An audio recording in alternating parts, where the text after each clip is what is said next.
NTV, turning on your world. Today, we are the most trusted, but it all started 8 years ago with a little more than 20 reporters, all equipped to shoot, edit, write and voice their own stories. They're called visionaries, and that spirit largely exists to date. So what kind of a journalist will thrive in an NTV newsroom?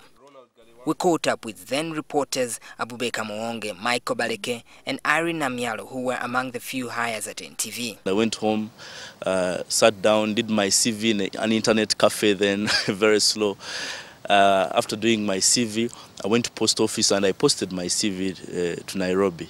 I remember the first bulletin was Kawunge's, and I remember my story was #1. So my story opened at Kawunge's. Young and energetic, TV reporting was a first-time experience after undergoing 3 months of thorough training.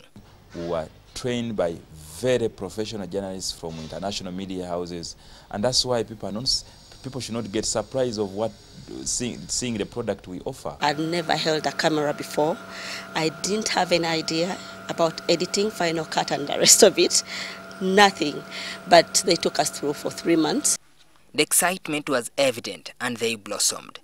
But just after 3 months, the bombshell. The government moved and shut the station. Several weeks of uncertainty followed. For the reporters, the foot soldiers going to the field every day and working on deadlines like any other bulletin was no easy task. News sources and station clients began to doubt as no opening date was being announced. To book for an appointment, they would say, "Where do you want to take my interview?" I would tell them I work with NTV, and they say, that one has been closed. Some didn't have hope that we'll be on air back. We were demoralized. We used to come to work every day. We'd wake up at 7 and would be in office as if it was normal. You know, we'd get all these calls, would hear there was a press conference happening here, and we would run there. And all our colleagues would laugh at us in the field. Good enough, the company kept on paying us for all those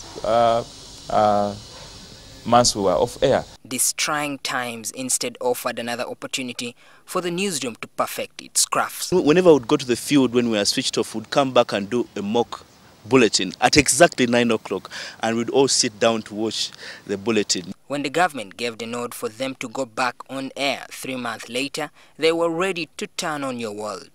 To date, NTV Newsroom continues to set the pace, evolving to remain relevant, provide depth and analysis in a society that continues to crave for better and more.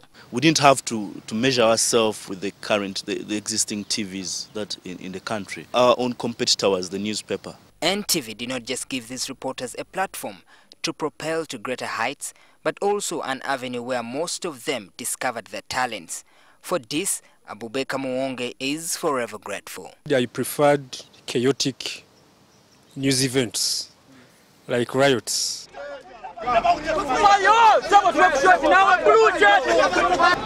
Omukka abasajja gwe bakozesa eddako zino mukambwe nnyo gusinga guli gwe bakozesanga. 8 years down the road, while a few of the first team remain at NTV with more senior roles, others have moved on to other international media. But are there any regrets? So I limited myself to the NTV Kawunge's. Maybe I should have tried to be on, to try NTV tonight. I didn't. I was fighting so hard to become an anchor at one time, but when I was given the chance to be an anchor, I kind of like freaked out. My knees went so weak and I actually ran away from the newsroom. More research all NTV.